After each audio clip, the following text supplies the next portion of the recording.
After every big ride, there are usually 5 things, let me get this up here, 5 things that I do to recover. I'm shattered. Oh, cramp. But 2 weeks ago, after the longest ride of my life, I got lazy. I slacked off, and now I'm paying the price. If you can't tell by my voice, I'm sick. I've been sick for the last week and a half, and I haven't been able to train. I'm not saying I got sick entirely because I didn't follow my post-ride recovery protocol, but also I didn't follow it, and now I'm sick. So, here are 5 things I should have done, things you and I need to do after every big ride. Starting with number 1, rinse off and put on compression socks. This video is sponsored by Bombas. It's very exciting. This is my first paid sponsorship, and that is only possible because all of you watch and comment on these videos. Thank you. Before Bombas, I used cheap compression socks that would inevitably lose their elasticity after only a few weeks. Not the case with these bad boys. Also, they look pretty cool. Bombas is obsessed with quality, and believe me, when you put them on, you can tell. These are the men's performance compression sock, and ooh-wee, they are nice and tight. Compression socks help stimulate blood flow because they're tighter at the base. They release pressure gradually as they go up the leg. Not only is Bombas obsessed with quality, they were founded on the philosophy of donating to those in need. For every item you buy, they will donate a clothing item to those in need. Bombas sell socks, they also sell underwear and t-shirts, and those 3 things are the number 1, 2, and 3 most requested items by shelters. To date, with the support of their customers, they've donated over 50 million items. When you order with Bombas, you not only get high-quality compression socks or a t-shirt, underwear, normal socks, whatever you order there, you can also feel good that you're helping others in need. You can use the code Mitch20 to get 20% off any purchase at bombas.com. Thank you to Bombas for sponsoring this video, and thank you for watching. Let's move on to number 2. I've rinsed off, I've got my compression socks on, now it's time to refuel. A long ride depletes your glycogen stores, and it's really important that you replenish them, but how do you do that? You have to remember the 3 R's. Reduce, reuse, wait, wrong R. The other 3 R's. Refuel, repair, rehydrate. I can't take credit for these. They come from Perform Dietetics and the Road Cycling Academy. You should check them out if you want help with nutrition, but I will walk you through the 3 R's because I can't leave you hanging like that. First R, refuel. Now, you want to refuel your body with carbs. Your body uses its glycogen stores to fuel your rides, and the best way to produce more glycogen is to eat carbs. So you want to make sure you have plenty of carbs after your ride. The second R is repair. Including quality protein in your recovery meal will help repair and rebuild your muscles. Third one is rehydrate. There's nothing worse than having a massive post-ride headache because you didn't hydrate properly, so make sure you take in plenty of fluids after your ride. If I can't have a high-quality meal after a ride, I mix up a protein drink with oat milk as a quick fix to get my carbs and my proteins in. I didn't go on a ride though, so I'm just gonna put this in the fridge.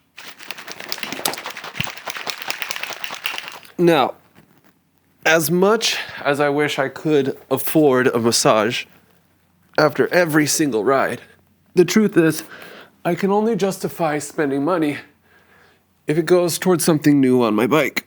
Or toward a cool tool. This is the Theragun. It's their base model, and it's totally worth it. Even my wife, who constantly tells me to stop buying gadgets, agrees this one is worth it. The only other gadget in our house to get her seal of approval is our Dyson vacuum cleaner. I mostly use this on the muscles above and below my knee after a ride. I also have a foam roller for the times when I'm feeling especially masochistic. Yeah. If you're also a masochist, make sure to subscribe to see me hurting myself more. Not really. Don't hurt yourself. Oh man, this doesn't feel good though. You may be wondering at this point, Mitch, what was this ride that completely destroyed you? It was 107 miles, not my first century, but it was also 13,000 feet of climbing, and the climbing is what did me in. I started out in the morning full of hope, and quickly broke one of my cameras. Pretty though. I had lofty dreams for this ride.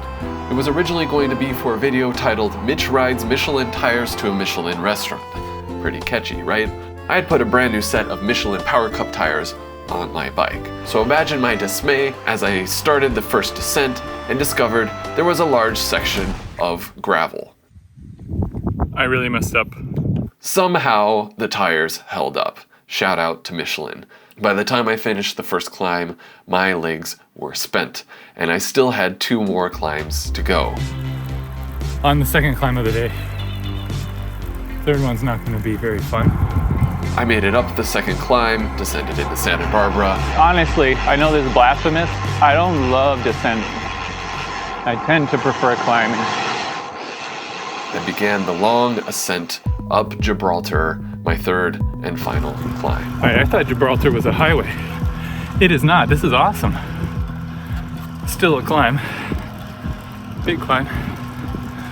But at least I'm not dealing with traffic. Because I foolishly did not replenish my food and water when I was in Santa Barbara. Legs are cramping. I was out of food. I was out of water. I was shattered. All right.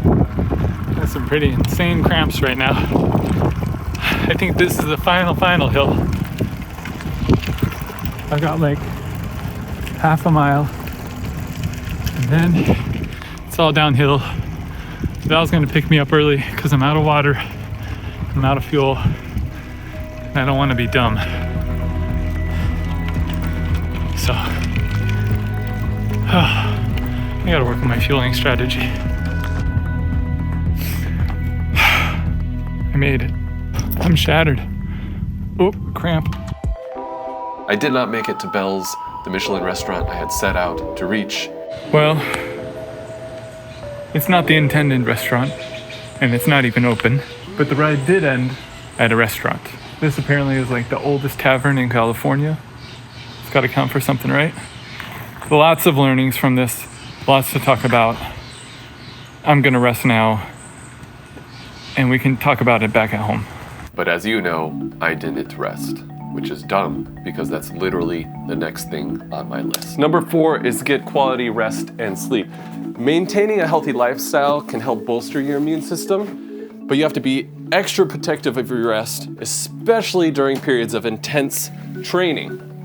See, the truth is, during these bouts when you're pushing yourself further than ever before, you're compromising your body's ability to recover quickly. It's good to grow, but it's extra important to get a good night's rest. Because if you keep going out, pushing your body's limits,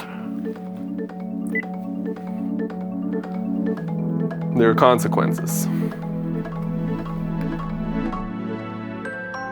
The last tip is going easy on a recovery ride the next day. Recovery day, little ride with the whole family.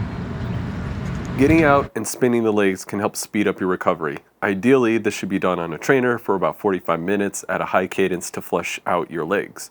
Alternatively, this could also be a good time for a coffee ride, but make sure you actually keep it chill.